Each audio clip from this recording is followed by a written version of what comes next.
Charlie Puth and Marvin Gaye. Afternoon, I'm Liz Green, you're with BBC Radio Leeds, and this hour Close Up, where we meet the extraordinary people of our county. And this afternoon, well, this is a story involving coercive control, involving domestic abuse, and a young author named Emily Merrill, who graduated recently from the University of Leeds.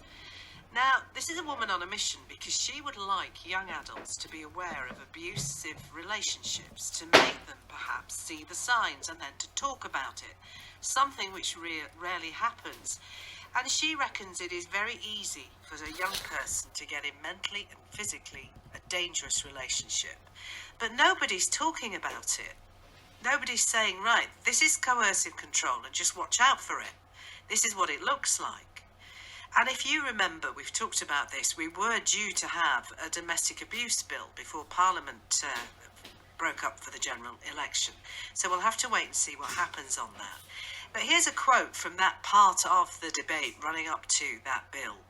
Abuse isn't only about those noticeable, visible signs. Sometimes there aren't any bruises.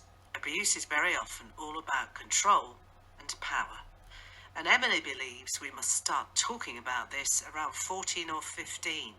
And I think there'll be adults over the age of 30 that don't know what this is, though they might recognise it. Anyway, her novel is called Mine, and Emily explores this, and she's here for us up close. Welcome back to Leeds. How are you? I'm good, thank you. Thank you for having me on the show. I'm very pleased to have it. Congratulations on the book. Thank you. Let me just ask you this question. The first time you held it in your hand when it was published, how did that feel?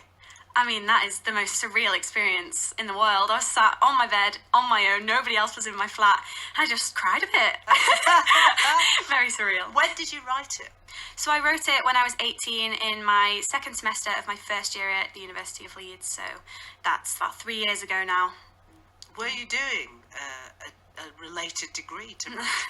That's the first question people ask me. And no, I was actually studying geography. Very different. So why did you want to write?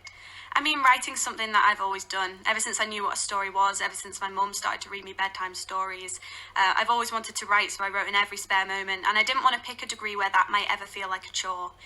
So I decided to do a different degree and then just write in every spare moment and try and make it work. Well, and you got your publishing deal fairly easily or not? Well, I had about 1.5 years of querying for the book, which was means sending out chapter samples to agencies and to publishers, and it actually happened really like right place, right time. I was working on the student newspaper, and Salad Pages, my publisher, got in touch and they wanted to advertise with the newspaper, and I thought this is a fabulous opportunity. Pitch. So I, yeah, exactly. So I reached out to Claire and I just said, I would love to interview you for the paper. That would be a dream come true. And so I interviewed her because I was just so fascinated by the idea of a publishing company that wanted people under the age of 22, because that's something that I'd kind of been disregarded for, was my young age. And at the end of the interview I was just kind of like, so I've written a book and would there be any chance I could send it over? So yeah, it's how it happened. After 1.5 years it just kind of happened like that. What you've written about in your novel, and indeed it's a subject that you studied from the outside looking in, is quite a mature theme. And I wonder if those who were looking at the novel maybe didn't credit you with the maturity to have written about these types of subjects, because you're not in your 30s or your 40s, and you're not carrying that baggage with you, nor the insight with you. And that must be incredibly frustrating, because you must feel a little bit patronised just because you happen to be 21.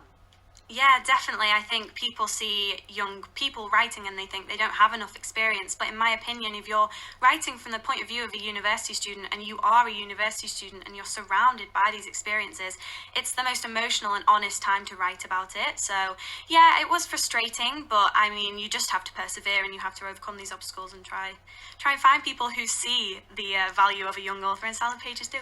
One of, I think, the last taboos which exist, there are several, but we have talked on this programme a lot about domestic abuse and domestic violence and the victims of that abuse, men and women, and the way in which it can destroy lives, but more so in terms of the taboo is the silence that surrounds it, that often a victim of domestic violence will keep very quiet for a very long time, and there are lots of different reasons why they can't move out or break out of that relationship. And here you are saying, here's a certain type of abuse which might not leave a bruise but scars. And secondly, I want everyone to know about this from the age of 14. Now, they're big things in a world where there is a conspiracy of silence. Yes, definitely. I think from the age of 14, definitely when you're in high school, there's so much pressure in the media from things people say to you in your real life, like pressure on romance and the pressure to have an all-consuming, passionate relationship. And with that, there is danger. And I think young people need to be aware of the red flags of how coercive control can occur, because I think there's so much pressure put on romance and not enough information around about the dangerous side of that. Because romance and love is a fun thing, but sometimes it isn't. So. Well, no, we're kind of sold, aren't we? A Love Island stroke, Hollywood version, rom-com version of a relationship. And I think this cuts across all generations, by the way, but there's a way to be when you're in a relationship, whatever your age. It might change slightly, and the expectations on that and the reality of it are sometimes very different. Your generation is feeling that, aren't you, still? Yeah, I just don't think there's enough awareness of it. I think, there's this pressure to have this really healthy and happy relationship, and people attribute like a passionate romance to that. But there's not enough information on how that can go wrong. There's not anyone saying, sometimes there can be too much passion. Sometimes just having a relationship as the centre of your life can be detrimental, and you need to have friendships, you need to have aspirations, you need to have family life. And often people in relationships are forced to kind of not see those things and take away the vibrancy of other areas of their life and kind of minimise it. We're up close this afternoon. This is Emily Merrill. Her book is called Mine, and that's out now. And we're going to talk about the way in which she saw that coercion going on and what inspired her to write this book. I'm Liz Green. It's 14 minutes past 2. I'm talking about a photo exhibition which looks at a year in the life of the people from Leeds, which it says breakfast show on BBC Radio Leeds. I'm Liz Green. We're up close this hour with Leeds University graduate Emily Merrill, and her first novel, Mine, is out now, where she explores, a coercive relationship. So, we've kind of established that not many people talk openly about domestic abuse one way or the other. I don't even like the word domestic abuse, because for me it doesn't kind of sum it up, but we'll go with that. Still a taboo. What is coercive abuse? So it's where your partner doesn't necessarily have to be physical abuse, it's emotional and mental abuse, and they control your life in small ways which kind of build up over time. So they can isolate you from your friends, they can make comments about your appearance, about what you should be eating, what you should be doing, how you should be spending your time, dissuading you from your career, kind of humiliating you, undermining you, really kind of isolating you from every other aspect of your life without you ever really realising it. And you studied and researched this area. The initial interest for you came why? Well, I think I'd always wanted to write about a topic that would matter to someone and would make a difference, because those are the stories that have changed my life.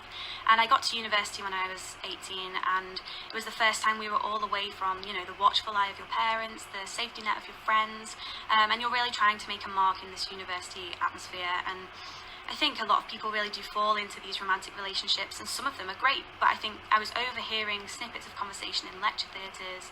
I was talking to friends from home, talking to new friends, and I'd just overhear things like, well, I mean, he said I shouldn't see my friends, or she said I shouldn't wear that. And you hear these things and you think, I just wish these people knew how deserving of respect that they are, and these people that are suffering coercive control don't realise that. So I wanted to write the perspective of someone that was suffering it. When you were exploring relationships in an environment like a university or a new job or a workplace, you're growing and developing all the time you're doing that. So you are vulnerable. You are very vulnerable, and you could be emotionally vulnerable at that time in your life as well, because all the things that propped you up are no longer there, including your parents, or indeed your carers, or indeed that routine, because you're on your own for the first time. This book isn't about blaming people for falling into those relationships, is it? It is about exploring why they happen. Oh, absolutely. There is never any blame on the victim of these relationships. It's just, it's definitely exploring the way that these can happen, and the way that they can happen without anybody else that's involved with the person realising it, their friends, their lecturers, the people that they live with. It can happen without anyone even noticing. And it's a really sad story. It breaks my heart to research, to write about. But yeah, no, never any blame. Never any blame. How do you recognise a partner who is trying to control you?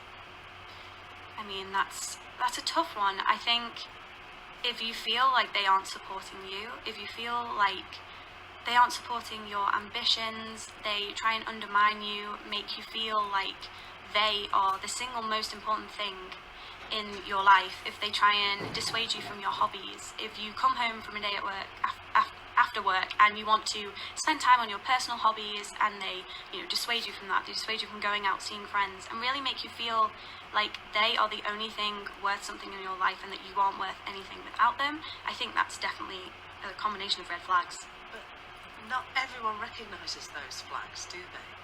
Because we talked earlier about we're all sold a vision of romance and love and how it should be and all the rest of it. And also, if you do care for that person, that you don't necessarily translate what they're doing as being negative, because they care, don't they? They love you.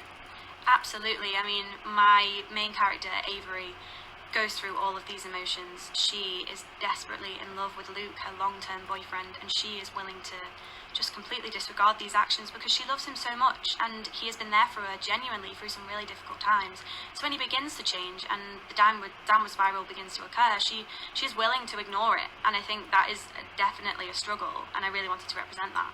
And how many or how much of your research were with people that you knew and had observed? I think I didn't do direct research with those people. It was more overhearing things. I remember being in high school, and a couple of things happened that definitely raised alarm bells when we were in high school.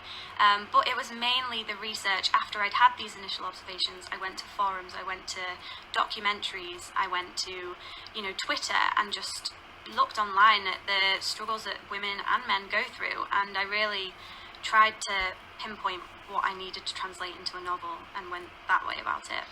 Not then an experience that you have had? No, not an experience I have had, but something that I feel very passionately about, because I think as a young person you see things like this happening all the time. You see them happening to your friends, and you just want people to know that they are so deserving of respect and love, and in the healthy way. Of course, not every story has a happy ending. There's a lot of pain trying, let's say, extract yourself from a coercive relationship, or that coercion really can erode in lots of ways. Did you look at what happens if there is life after this or not? Yeah, I looked at the stories of women who had been through this and how it all ended up for them. As I say, I watched documentaries and I looked at the endings that they had. And I worked really hard on the ending of the novel, because although I am a romance writer and you want a happy ending, it is a long journey to get there, and you don't just extricate yourself from a relationship like that and it have no long-term impacts. Avery goes through so much after the relationship is over, and those have long-lasting impacts. Who is this book written for? This book is written for any young person or any... So it's a young adult? It's a young adult novel, but definitely towards the older end of young adult, and it's for anyone who has ever felt like they are unworthy, and it's for people who might not realise the unhealthiness of their relationship, and I want it to be something that someone could read and maybe go, oh, I relate to this, or this sounds like something my friend was saying. I want it to be something that can help people.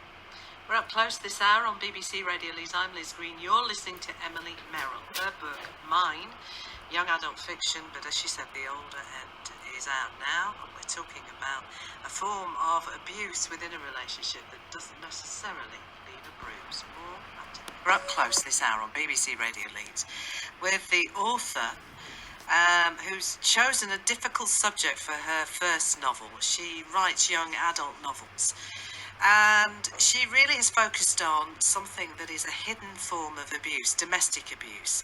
And she's a graduate of Leeds University, still lives here in Yorkshire. It's Emily Merrill. Can I just share something with you? As we were talking to Gail and playing the music, that we just had this message anonymously saying, hello Liz and Emily. I need to say thank you for highlighting this. We're talking about coercive control. It took me 30 years to realise it was happening to me. I call it the invisible injury. I'm still recovering, so I need to remain anonymous at this moment because it's still very raw and still very difficult to come to terms with. I think this young woman, Emily, is remarkable. So that's 30 years of somebody suffering this, listening right now. Thank you so much for writing in. Let me just say, I'm sending so much love your way. Yeah, I mean, it leaves an incredibly long impact and hard impact on someone's life. And I'm sure my protagonist in my book will be suffering the after effects long into her fictional life. But yeah, thank you so much for writing in and saying that. So this is the first novel. Yes. And it's in a very competitive market, young adult market, of which there can be a lot of success, but it is a very difficult market. So what's the plan next? Well, I'm writing something new at the moment. I'm working on 2 projects at the moment. One of them is, again, tackling a topic that I feel is very important to talk about, and that's a passion project, and I'm working on that all hours of the day to try and, again, produce it sensitively and tactfully. I've also got another one going on at the moment, which is going to be a bit more of a fun project because I've got one that's very emotional and I've got one that's quite fun, about the messiness of your 20s. That one is. So I've got 2 projects going on at the moment, and I also review books on the internet. So I deal with a lot of YA. Do you ever have some fun? Do you ever I do do. what normal 21-year-olds would go and do? I do. Do you know what? My perfect idea of fun is getting in after a day of work, making myself a massive hot chocolate, getting under the covers and writing way into the night or reading a book. I mean, it's always been my idea of fun. And I'm so glad that this last year has helped me to have confidence in my ability to have fun that way. Well, I wish you luck for the future. You have begun the debut, if you like, with a subject that is difficult and hidden and Yes. incredibly damaging, even as that message has indicated this afternoon. Do you believe, and I'm glad you're working on something fun, but is what will propel you into the future to do with those issues which affect your generation? Is that it? I think that our generation is very vocal. Young people are very vocal about the things that matter, and so I will continue definitely to write about things that I believe aren't spoken about, shine a spotlight on difficult and emotional issues. Obviously, I will have some fun, I promise, but I think I always want to write things and continue my career with topics that matter. All right, good luck. Thank you so much. Lovely to see you. Lovely to meet you. Thank you very much for coming in. We were up close this hour with Emily Merrill.